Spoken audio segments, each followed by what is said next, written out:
గుంటూరు ఆరగ్రహారం శ్రీ కన్నికా పరమేశ్వరి అమ్మవారి దేవస్థానంలో ఆధ్యాత్మిక పరిమళాల నడుమ 104వ శ్రీమద్దేవి నవరాత్రి మహోత్సవాలు అంగరంగ వైభవంగా జరుగుతున్నాయి. ఆదివారం అమ్మవారు రాజేశ్వరి అలంకారంతో భక్తులకు దేదీప్యమానంగా దర్శనమిచ్చారు. దసరా ఉత్సవ కమిటీ ఆధ్వర్యంలో ప్రతిరోజు ఆధ్యాత్మిక కార్యక్రమాలతో పాటు సాంస్కృతిక కార్యక్రమాలు కొనసాగుతున్నాయి. దర్శనానికి వచ్చే భక్తులకు ప్రత్యేక కౌంటర్ల ద్వారా తీర్థప్రసాదాలు అందజేస్తున్నారు. ఈ కార్యక్రమంలో ఉత్సవ committee chairman Kota Seshagirirao, advisers Eranti Varaprasad, Konakalla Satyam, Kotturi Venkat, Vanaman Narendra, Anand Sagar, Koonisetti Chandrasekhar, ఆలయ చైర్మన్ నిడమనూరి సురేష్, ఆలయ ఈవో శ్రీనివాసరావు పాల్గొన్నారు.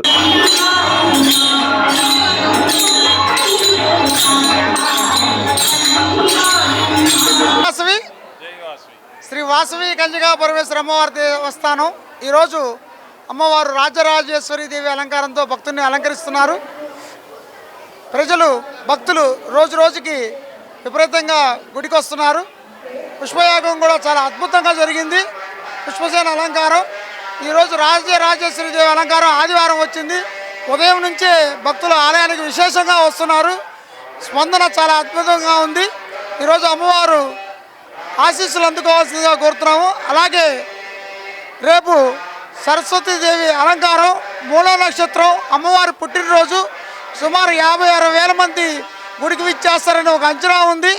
6 గంటల నుంచే దర్శనం ఏర్పాట్లన్నీ చేస్తున్నాము.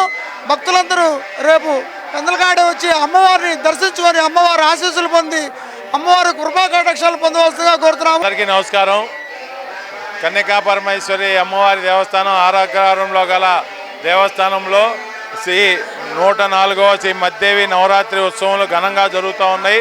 ఈరోజు ఉత్సవాల్లో భాగంగా 8వ రోజున అమ్మవారు శ్రీ రాజరాజేశ్వరి దేవి అలంకారంతో విశేషంగా భక్తులకి దర్శనమిస్తూ ఉన్నారు.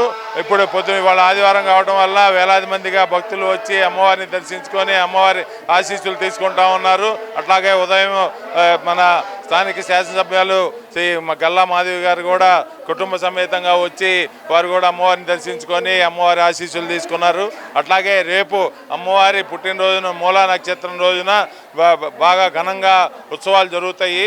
భక్తులు కూడా వేలాది మందిగా తరలి వస్తారని అంచనా వేస్తున్నాము. అట్లాగే భక్తులు ఎంతమంది వచ్చినా కూడా వాళ్ళకి ఎటువంటి ఇబ్బంది లేకుండా చిన్నపిల్లలకి రేపు ఉదయం 9 గంటల నుంచి అక్షరాభ్యాసంగా ఏర్పాటు చేశాము. చిన్నపిల్లలందరూ వచ్చి ఇక్కడ పాల్గొనవచ్చు.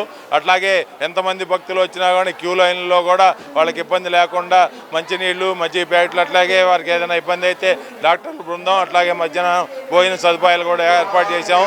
కాబట్టి భక్తులందరూ కూడా ఈ సదుపాయాలని దృష్టిలో పెట్టుకొని వచ్చి అమ్మవారిని దర్శించుకొని అమ్మవారి కృపకు పాత్రలు కావాల్సిందిగా కోరుతా ఉన్నాం. ఈ అమ్మవారి దేవాలయంలో ఒక సంవత్సరం కంటే ఒక సంవత్సరం అద్భుతంగా పనిచేస్తూ కొత్త టీములు బాగా పనిచేస్తూ అమ్మవారి దర్శనం అందరికీ బాగా కల్పిస్తున్నారు. ఇది చాలా ఆనందదాయకం. అదీగాక ఈ సంవత్సరం వచ్చిన శేషగిరి మంచి యువకుడు, సర్వీస్ మోటివ్లో గత కొద్ది కాలంగా నేర్చుకున్నవాడు. ఇలాంటి వ్యక్తికి ఇవ్వడం చాలా మంచి శుభపరిణామం. కాబట్టి ఈ కార్యక్రమాలు నిర్విఘ్నంగా జరుగుతాయని బాగా జరుగుతాయని